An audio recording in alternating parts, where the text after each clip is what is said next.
Hey, welcome back everyone. It is now March 6th of 2021, and ever since the very end of The Mandalorian Season 2, a lot of fans have been very much curious and skeptical about the future of the franchise by Jon Favreau and Dave Filoni, and exactly where things are really going for the overall Star Wars franchise, given that, of course, Disney handled the GINA CARANO firing very poorly, and it really created this major backlash by the Star Wars fans.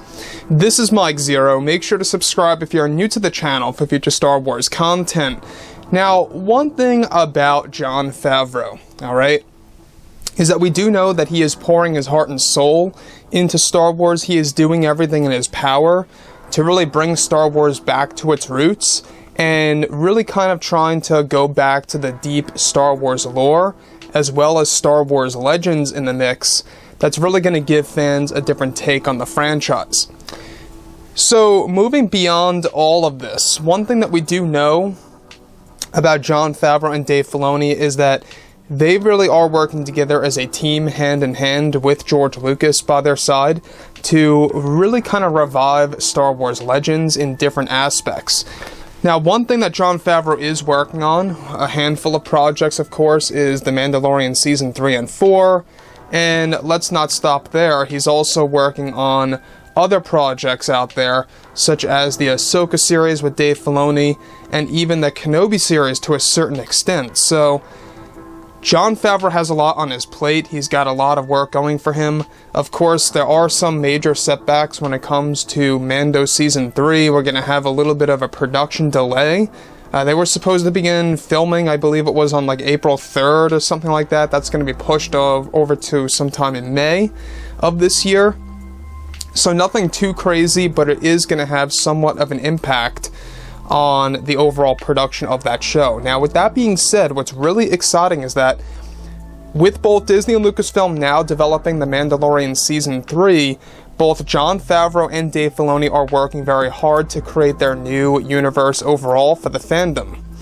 Now, it's described, however, that behind the scenes, Jon Favreau is working on a brand new project that is set to dive into the secrets of the Sith and the unknown regions of the galaxy that will take fans by surprise.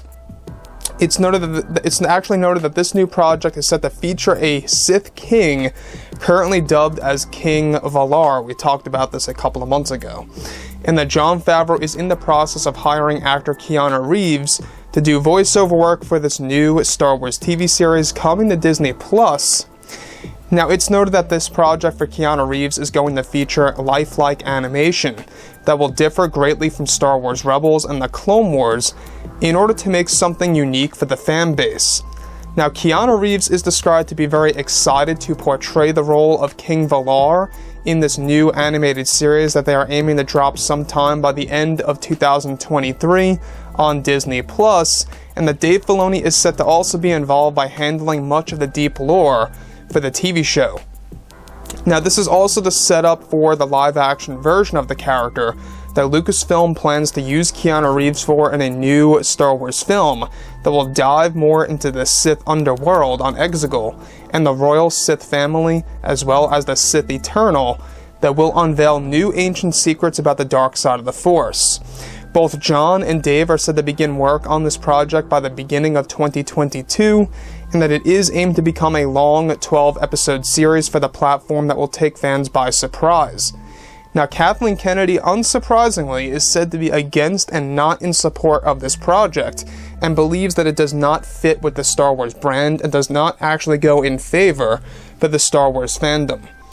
So, here's the thing about this new project. Now, you guys may recall that Jon Favreau and Dave Filoni, for a very long time, they themselves even said at one point in time that they would like to dive more into the dark side, and that's exactly what this is going to do. Now, we talked about this before in the past, of the new Star Wars films that Disney and Lucasfilm are setting up. Apart from Rogue Squadron and other TV shows, they are setting up this new trilogy that's going to really dive more into the unknown regions and the Sith underworld known as Exegol. Alright, the world of Exegol, the Sith Eternal. This is a very interesting process because what they are doing is that they are using an animated TV series as a way to introduce the character of King Valar to the Star Wars fandom. And Keanu Reeves is set to do the voiceover work for that character in the beginning stages, to actually do a lot of voiceover work. Now, Keanu is a very busy man. I mean, he is involved with John Wick 4 and 5. He just wrapped up The Matrix 4. He's involved in the SpongeBob movie. He actually was able to get a role in that. I mean, he's everywhere. This guy is everywhere. And it's not going to end there. It's also going into Star Wars, and they're even trying to get him on board of Marvel. I mean, can you believe this? I mean, Keanu is really, you know, making a major comeback, you know, the last couple of years. For a good amount of time, we haven't really seen Keanu in too many roles, but now he's everywhere. In all scopes. Movies, video games, and eventually TV shows. So, like I've said, beyond all of this, the deep lore is what's really important, and that's something that Kathleen Kennedy never cared about. I want to go over how Kathleen Kennedy does not support the show. And it's not all that surprising. I mean, we all expected this. We all expected her to be against something that would be more rooted to the fandom and something that the fans have always wanted to see. You know, things to do with the Sith and, you know, new secrets about the dark side of the Force, etc. You know, that's what I liked about Dark Empire in the 1990s, that comic line, is that it does dive more into the secrets of the dark side, the secret of Palpatine, and Luke turning to the dark side. I mean, it's very dark side oriented, and a lot of fans, believe it or not, love the dark side oriented Star Wars material. And that's what John and Dave are taking advantage of in this new Star Wars project that they are aiming to drop by the very end of 2023 on Disney+. Let's get to the animation. The animation is going to be in lifelike style. And what do I mean by this? Well, we're talking about video game cutscene style. Think about the Old Republic cutscenes, or think about cutscenes from the Battlefront video games. Something around those lines. Something very similar to that, except a little bit more revamped, to where it's smoother, it's more, you know, better to the eye, where it's just going to work in motion, especially in fast-paced sequences.